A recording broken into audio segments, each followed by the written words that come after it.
So very good morning. आज अपन अपने lecture के अंदर बात करने वाले हैं ट्रांसपोर्ट ऑफ कार्बन डाइऑक्साइड कि CO2 का ट्रांसपोर्टेशन ब्लड के अंदर किस तरह से होता है। जस्ट जो प्रीवियस लेक्चर था अपना, उसके अंदर अपन ने बात किया था कि ऑक्सीजन का ट्रांसपोर्टेशन है ये ब्लड के अंदर कैसे होता है। आज अपन बात करेंगे CO2 का कैसे होता है। आप सबको पता है अपनी रेस्पिरेटरी सिस्टम की सीरीज चल रही है जिसमें अपना लेक्चर नंबर 11 है, जिसमें अपन बात कर रहे हैं कि CO2 का ट्रांसपोर्टेशन कैसे होता है। इससे पहले आप चैनल पे नए, अभी तक आपने चैनल को सब्सक्राइब नहीं किया है तो सब्सक्राइब कर लीजिए, ऐसी वीडियोस आपको इस चैनल पर देखने को मिलती रहेगी। तो चलिए अपने टॉपिक पे आते हैं, बात करते हैं कि कार्बन डाइऑक्साइड का ब्लड के अंदर कैसे ट्रांसपोर्ट होता है। सबसे पहले आपको जब ऑक्सीजन मतलब O2 का जो ना ब्लड का ट्रांसपोर्ट होता है वो कैसे होता है, वो यदि आपको अच्छे से पता होगा तो CO2 आपको अच्छे से समझ में आ जाएगा। तो मैं थोड़ा सा आपको रिमाइंड करा देता हूं कि देखिए क्या होता है। आप सबको पता है ये आपकी क्या है, एल्वोलाई। मान लीजिए ये क्या है आपकी, अच्छे से बना लेते हैं, ये अपनी क्या है, एल्वोलाई। इससे पहले आप सबको एक चीज तो और पता होनी ही चाहिए। क्या पता होनी चाहिए कि जो ऑक्सीजन का होता है पार्शियल प्रेशर, कार्बन डाइऑक्साइड का हुआ, CO2 का हुआ, कौन सी जगह पे क्या पार्शियल प्रेशर होता है, ये चीज भी अपन बात कर चुके हैं कि एल्वोलाई में ऑक्सीजन का CO2 का पार्शियल प्रेशर क्या होता है, टिश्यू के अंदर क्या होता है, वेन ऑक्सीजनेटेड ब्लड के अंदर क्या होता है, डीऑक्सीजनेटेड ब्लड के अंदर क्या होता है। इन सब के अंदर ऑक्सीजन का और CO2 का पार्शियल प्रेशर पता होगा तो आपको CO2 एंड O2 दोनों का जो ट्रांसपोर्टेशन ब्लड में ये कैसे होता है, ये इजीली समझ में आ जाएगा कि ये क्यों। क्योंकि आप सबको पता है कि जो मतलब जो अपना ब्लड होता है, ये अपन बात करें एयर की, क्या किसकी बात कर रहे हैं अपन, एयर की। जो एयर होती है ना, एयर की प्रॉपर्टी मान लीजिए एज ए लिक्विड होती है कि लिक्विड की तरह ही होती है कि वो भी क्या करती है, हाई से हमेशा लो की ओर जाती है। तो चलिए अपन बात करते हैं, ये अपने की थी, ये अपना क्या था, जो अपना क्या था, एल्वोलाई था। अब एल्वोलाई से आप सबको पता है कि ब्लड आगे जाएगा, कहां जाएगा, आपके हार्ट के पास जाएगा। कहां जाएगा, आपके, ये आपका क्या है, हार्ट है, हार्ट के पास में आ गया ब्लड।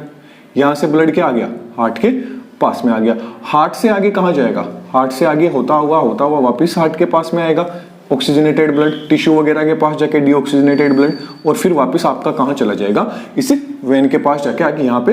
अब देखिए यहां अपन ने पढ़ा था ऑक्सीजन, O2 ट्रांसपोर्ट कैसे होता है। यहाँ पे क्या था, ऑक्सीजन था। यहाँ पर ऑक्सीजन का जो पार्शियल प्रेशर होता है वो क्या होता है, ज्यादा होता है। CO2 का पार्शियल प्रेशर क्या होता है, आपको पता है कि जो ब्लड है, ब्लड के अंदर क्या कंपोनेंट्स प्रेजेंट रहते हैं, आप सबको पता है। एक तो सेल्स प्रेजेंट रहती है, साथ में क्या रहती है, प्लाज्मा प्रेजेंट रहती है। तो प्लाज्मा एंड सेल्स के अंदर क्या, सेल्स क्या है, आपकी RBC है, आपकी WBC है, आपकी प्लेटलेट्स है। तो जो RBC है यहाँ पे क्या प्रेजेंट है, आपकी RBC प्रेजेंट है। यहाँ क्या प्रेजेंट है, आपकी RBC। RBC के अंदर आप सबको पता है कि हीमोग्लोबिन प्रेजेंट है, और हीमोग्लोबिन एंड जो ऑक्सीजन है इसकी बाइंडिंग कैपेसिटी बहुत ही अच्छी रहती है, मतलब दोनों क्या है, अच्छे मित्र रहते हैं। लेकिन जब क्या होता है, जब ये ब्लड आगे क्या होता है, यहाँ पे क्या होता है, आपका ऑक्सीजन क्या हो जाता है, बाइंड हो जाता है। फिर आगे इस ब्लड को यहाँ से हार्ट के पास आता है, हार्ट से जब ब्लड आगे जाता है तो ये आपकी क्या है, सेल्स है। ये आपकी क्या है, सेल्स है। अपन बात करें कि ये अपने टिश्यूज हैं। अब टिश्यू के अंदर आप सबको पता है कि जो ऑक्सीजन का पार्शियल प्रेशर है वो तो क्या होता है, कम होता है, और CO2 का पार्शियल प्रेशर क्या होता है, यहाँ पे ज्यादा होता है, जिसके कारण क्या होती है, अब यहाँ से जो ऑक्सीजन आएगी, ऑक्सीजन का ऑलमोस्ट 3% भाग तो क्या हो जाएगा, 3% पार्ट तो क्या होगा, प्लाज्मा में डिसॉल्व हो जाएगा। बाकी की 97% पार्ट होगा वो आपका किसके अंदर, आपकी जो RBC के अंदर जो हीमोग्लोबिन प्रेजेंट है। और एक सिंगल RBC के अंदर, याद रखना, एक सिंगल RBC के अंदर 250 मिलियन जो हीमोग्लोबिन के मॉलिक्यूल है वो प्रेजेंट रहते हैं। वेरी इंपॉर्टेंट क्वेश्चन है। तो अपन सिंगल RBC की बात कर रहे हैं, इसके अंदर कितने थे, 250 मिलियन जो ऑक्सीजन थे, और एक जो सिंगल हीमोग्लोबिन होता है, एक जो सिंगल हीमोग्लोबिन होता है उससे ऑक्सीजन के 4 मॉलिक्यूल क्या होते हैं, बाइंड होते हैं। वेरी इंपॉर्टेंट है, इंपॉर्टेंट लेक्चर था पिछले वाला, उसको अच्छे से आपको जरूर देखना है। और अच्छे से यदि आपको आता है कि ऑक्सीजन का ट्रांसपोर्ट कैसे होता है तो ये आपके लिए काफी इजी रहेगा। ओके, यहाँ पे सिर्फ मैंने आपको समझाने के अकॉर्डिंग लिख रखे हैं, नोट्स आपको टेलीग्राम पे मिल जाएंगे, तो आप अभी आप सिर्फ समझने पे फोकस कीजिए, उसके बाद में नोट्स आपको टेलीग्राम पे मिल जाएंगे, तो वहां से आप डाउनलोड कर सकते हैं। तो आगे क्या हो गया, अब आगे आपका जो RBC थी, RBC आई, और मान लीजिए RBC आपकी, ये थोड़ा सा बड़ा बना लेते हैं, यहाँ पर आपकी क्या आ गई थी, RBC आ गई। इस RBC के अंदर क्या प्रेजेंट, अब यहाँ पे हीमोग्लोबिन है। अब ऐसे तो है नहीं कि डायरेक्ट, अब यहाँ पे जो प्लाज्मा था, इस प्लाज्मा के अंदर जो 3% जो ऑक्सीजन थी आपकी, ये ऑक्सीजन तो क्या हो जाएगी आपकी, यहां से सेल्स के पास आ जाएगी, और सेल्स के द्वारा क्या होगा, यहाँ पार्शियल प्रेशर क्या है, ऑक्सीजन का कम है एंड CO2 का ज्यादा है। और यहाँ और ये क्या था, ऑक्सीजनेटेड ब्लड था। ऑक्सीजनेटेड ब्लड में क्या था, ऑक्सीजन का पार्शियल प्रेशर तो ज्यादा था और CO2 का पार्शियल प्रेशर कम था। तो हाई से लो की ओर जाता है, आपको पता है। तो यहाँ पे ऑक्सीजन का पार्शियल प्रेशर ज्यादा है, यहाँ कम है, तो यहाँ से ऑक्सीजन यहाँ चली जाएगी। और यहाँ पे CO2 का पार्शियल प्रेशर कम है, यहाँ ज्यादा है, तो यहाँ से CO2 यहाँ चली जाएगी। अब CO2 जाएगी तो क्या होगा, अब हीमोग्लोबिन क्या करेगा, ऐसे तो ऑक्सीजन को छोड़ेगा नहीं, क्योंकि दोनों क्या है, एकदम खास वाले मित्र है। तो क्या होगा, यहाँ पे फिर आएगी इनकी क्या होगी, आगे एक लड़की की एंट्री रहेगी। अब ये क्या होगा, जैसे ही गर्लफ्रेंड आएगी तो क्या होगा, हीमोग्लोबिन का मन क्या हो जाएगा, वो विचलित हो जाएगा और वो क्या करेगा, एक ऑक्सीजन के मॉलिक्यूल को छोड़ देगा। मतलब इनकी जो दोस्ती थी उसके अंदर क्या आ गई, दरार आने लग जाएगी। अब इनमें जब दरार आई तो दरार के लिए 3 जो फैक्टर है वो काफी क्या रहते हैं, इंपॉर्टेंट रहते हैं। कौन कौन से रहते हैं, अपने प्रीवियस लेक्चर में बात की थी। एक तो आपके H+ आयन रहते हैं, एक आपका टेम्परेचर रहता है और साथ में आपका क्या रहता है, जो CO2 रहता है। ये काफी इंपॉर्टेंट रहता है हीमोग्लोबिन से ऑक्सीजन को अलग करने के लिए। यहां तक की अपन ने प्रोसेस है वो पढ़ ली थी। अब यहां से जस्ट आगे की जो प्रोसेस स्टार्ट होती है उसको बोलते हैं ट्रांसपोर्टेशन ऑफ कार्बन डाइऑक्साइड, क्योंकि यहां तक ऑक्सीजन का एक्सचेंज हो चुका था। अब यहां से आगे क्या होगा, अब आगे की ओर वापस आपके, अब ये जो आरबीसी आपकी, अब ये जो आरबीसी है, इस आरबीसी के पास में क्या है, मोर देन अमाउंट के अंदर क्या है, आपकी CO2 बाइंडेड है यहाँ, क्योंकि यहां से क्या निकल चुकी है, ऑक्सीजन निकल चुकी है, CO2 यहाँ पे बाइंड है। तो अब ये CO2 कैसे बाइंड होती है, क्या प्रोसेस है, वो वाली प्रोसेस ये है। यहां तक अपन ने पढ़ ली कि सेल था, ये सेल्स थी, इस सेल से क्या हुआ, ये आपकी ब्लड वेन वगैरह है जो क्या है, डीऑक्सीजनेटेड है। अब आगे क्या है, ये आपकी जो सेल थी, सेल से क्या आ गया, CO2 बाहर निकली। ये क्या है बीच में, जो जैसे नहीं है कि डायरेक्ट ही आपके इसके अंदर आ जाएगी, वेन के अंदर आ जाएगी जो डीऑक्सीजनेटेड ब्लड है। तो यहां से क्या होगा, सबसे पहले क्या होगा, टिश्यू फ्लूइड के अंदर आएगी CO2 और टिश्यू फ्लूइड से ऑलमोस्ट 7% जो CO2 होगी ये क्या होगी आपके प्लाज्मा में। तो यहाँ पे ऑक्सीजन तो क्या होती है, 3% ही सोलेबल रहती है प्लाज्मा में। ऑक्सीजन की कंपेयर के अंदर याद रखना, वेरी इंपॉर्टेंट पॉइंट है कि ऑक्सीजन के कंपेयर में जो CO2 होती है ये ज्यादा सोलेबल होती है प्लाज्मा के अंदर। तो ऑलमोस्ट कितने 7%, ऑलमोस्ट कितना 7% जो CO2 होगी ये आपकी क्या हो जाएगी, प्लाज्मा के अंदर डिसॉल्व हो जाएगी। बाकी की ये जो आपकी आरबीसी, अब आरबीसी के अंदर, इस आरबीसी के अंदर क्या प्रोसेस होती है, जैसे ही CO2 आरबीसी के पास में जाती है तो जो हीमोग्लोबिन होता है वो हीमोग्लोबिन क्या करता है, एक ऑक्सीजन को रिमूव कर देता है। एक ऑक्सीजन को रिमूव किया और इधर से क्या किया, अब जो हीमोग्लोबिन रहता है, हीमोग्लोबिन की अपन ने नॉर्मल स्ट्रक्चर देखी थी, मैं आपको थोड़ा सा रिमाइंड करा देता हूं। ये आपके हीमोग्लोबिन की क्या थी स्ट्रक्चर, क्योंकि हीमोग्लोबिन में क्या रहते हैं, 4 हिम पार्टिकल प्रेजेंट रहते हैं और इनसे क्या रहती है, एक ग्लोब्यूलिन जो चेन है वो निकली हुई रहती है। ये क्या है, आपके हीम है। टोटल कितने 4। अब आप सबको पता था, अपन ने बात की थी कि यहाँ पे भी क्या थी, ऑक्सीजन बाइंड थी, यहाँ पे भी ऑक्सीजन बाइंड थी, यहाँ से भी ऑक्सीजन बाइंड थी, यहाँ पे भी ऑक्सीजन बाइंड थी। ये था आपका ऑक्सी हीमोग्लोबिन। लेकिन अब क्या होगा, अब धीरे धीरे क्या होगा, यहाँ पे क्या हो जाएगा, ऑक्सीजन तो क्या हो जाएगी, रिमूव हो जाएगी। कौन से 3 फैक्टर्स के कारण, H+ के कारण, टेम्परेचर के कारण और CO2 के कारण। ये अपने लास्ट लेक्चर में बात कर ली थी।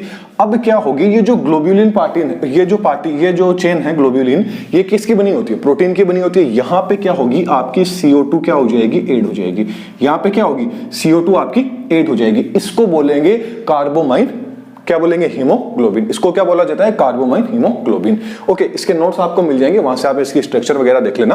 अपन अपने टॉपिक पे आ जाते हैं। तो यहाँ पे अब क्या होगा, इस हीमोग्लोबिन के साथ में, ये क्या है, पूरा हीमोग्लोबिन है। इस हीमोग्लोबिन के साथ में क्या होगा, जैसे ही CO2 जुड़ेगी तो ये क्या हो जाएगा, HbO2 मतलब कार्ब एमाइन हीमोग्लोबिन के अंदर कन्वर्ट हो जाएगा।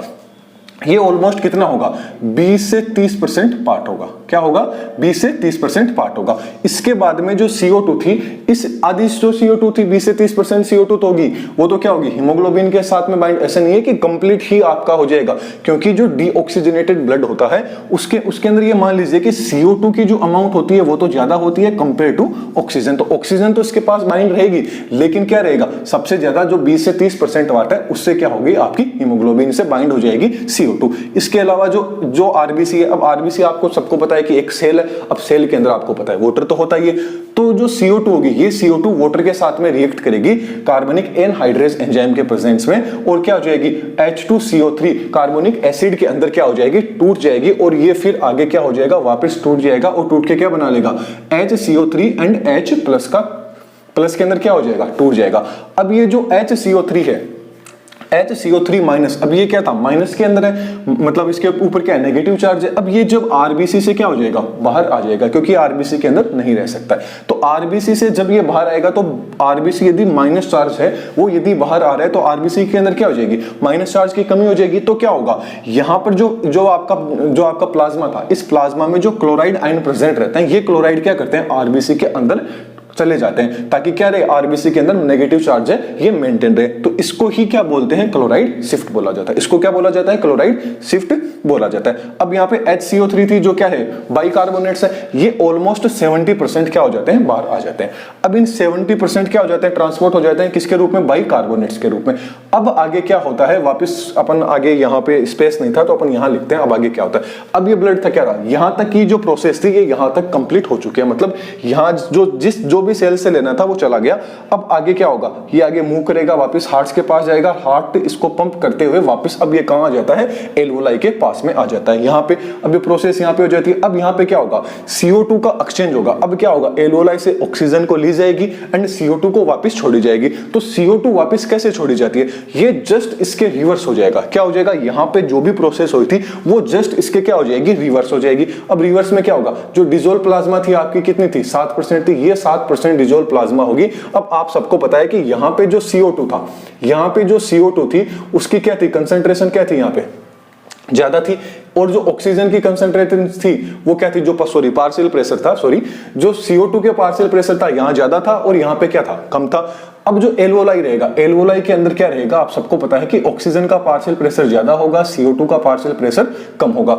इन सब का पार्शियल प्रेशर क्या होता है आपको कमेंट बॉक्स में बताना है कि टिश्यू के अंदर ऑक्सीजन का एंड O2 का पार्शियल, मतलब CO2 का एंड O2 का पार्शियल प्रेशर कितना होता है, ऑक्सीजनेटेड ब्लड में कितना होता है, डीऑक्सीजनेटेड ब्लड में क्या होता है, एंड साथ में आपकी जो एल्वोलाई है उसके अंदर O2 का एंड CO2 का पार्शियल प्रेशर क्या होता है। आपको कमेंट बॉक्स में बताना है कि आपको याद है या नहीं है। और वैसे मैंने आपको एक पर्टिकुलर लेक्चर बना रखा है, उसमें बता रखा है। तो उसके बाद में आप देखिए, अब ये जो वाली जो आपकी आरबीसी, इसके अंदर जस्ट अपोजिट जो यहां हुई थी वो रिएक्शन रिवर्स हो जाएगी। जैसे जो ऑक्सीहीमोग्लोबिन था, ऑक्सीहीमोग्लोबिन, कार्बोमाइन जो हीमोग्लोबिन था, ये क्या होगा, वापस टूट जाएगा, हीमोग्लोबिन एंड CO2। अब क्या होगा, इसको वापस से ऑक्सीजन दिखने लगी, मतलब वो बोलते हैं ना कि पुराना प्यार वापस से जाग चुका है। तो ठीक ऐसे ही अब इसको क्या चाहिए, वापस से ऑक्सीजन चाहिए। क्या चाहिए, इसको वापस से अपनी पुरानी वाली GF याद आने लगी, तो ये वापस से ऑक्सीजन के साथ में बाइंड हो जाएगा। तो ये क्या करेगा, CO2 को अलग कर देगा। जस्ट ठीक ऐसे ही जो आपका HCO3 एंड H+ था, ये वापस इनरिवर्सिबल हो जाएगा कार्बनिक एनहाइड्रेज एंजाइम के परसेंट में, H2CO3 के अंदर, कार्बोनिक एसिड के अंदर, और वापस से किसके अंदर, H2O एंड CO2 के अंदर वापस से टूट जाएगा। और ये CO2 क्या होगी, यहां से एल्वोलाई के अंदर चली जाएगी, किसके द्वारा, जो आपका पार्शियल प्रेशर था उसके थ्रू। और यहां से कितना जाएगा, 70% जाएगी। और यहां से जो CO2 ऑक्सीहीमोग्लोबिन से टूटी थी, ये 20 से 23% की ऑलमोस्ट टूटी थी, तो वापस 20 से 30% आपकी वापस कहां चली जाएगी, एल्वोलाई के पास में चली जाएगी। अब यहां पे आप सबको पता है कि ये जब वापस टूट रहा है तो आरबीसी के बाहर जो प्लाज्मा था, इसके अंदर जो बाइकार्बोनेट्स आए थे HCO3 माइनस, ये वापस से क्या होगा, आरबीसी के अंदर जाएगा। अब आरबीसी के अंदर क्या हो, नेगेटिव चार्ज ज्यादा होने लग जाएगा, तो क्या होगा, आरबीसी के द्वारा Cl- आयन होंगे, इनको वापस बाहर की ओर भेज दिया जाता है। इसको बोलते हैं रिवर्स क्लोराइड शिफ्ट बोला जाता है। अब ऑक्सीजन का क्या, हीमोग्लोबिन का ऑक्सीजन से अलग होना, इसको वो क्या बोला जाता है, आपको हेल्डन इफेक्ट के नाम से जाना जाता है। हेल्डन नामक वैज्ञानिक ने बताया था, इसलिए इसको हेल्डन इफेक्ट बता दिया जाता है। तो एल्वोलाई के अंदर क्या होता है, फिर वापस आपकी CO2 चली जाती है, और वापस जो ऑक्सीजन ट्रांसपोर्ट अपन ने पढ़ा था, वो ऑक्सीजन ट्रांसपोर्ट यहां से वापस स्टार्ट हो जाता है। तो ये वाली जो प्रोसेस ही थी, ये आपकी यहां हो रही थी, यहां से CO2 वापस चली जाएगी, और फिर वापस आपका ऑक्सीजन साइकिल फिर से स्टार्ट हो जाएगा, ऑक्सीजन का ट्रांसपोर्टेशन। तो ये था अपना transportation of carbon dioxide. Lecture कैसा लगा कमेंट बॉक्स में आपको जरूर बताना है। इसके कंप्लीट नोट्स है वो आपको टेलीग्राम पे मिल जाएंगे। तो नेक्स्ट लेक्चर में फिर मिलेंगे। अपनी पूरी डाइजेस्टिव सिस्टम की भी सीरीज चली थी, वो भी कंप्लीट हो चुकी है। अभी रेस्पिरेटरी सिस्टम की चल रही है। आगे और भी ऐसे बेनिफिशियल आपको जो भी लेक्चर है वो देखने को मिलेंगे, तो चैनल को सब्सक्राइब जरूर कर लीजिएगा। तो चलिए नेक्स्ट लेक्चर में फिर मिलेंगे। याद रखना, यहाँ मैं आपको सिर्फ समझाता हूँ, नोट्स आपको टेलीग्राम पे मिल जाएंगे। Thank you.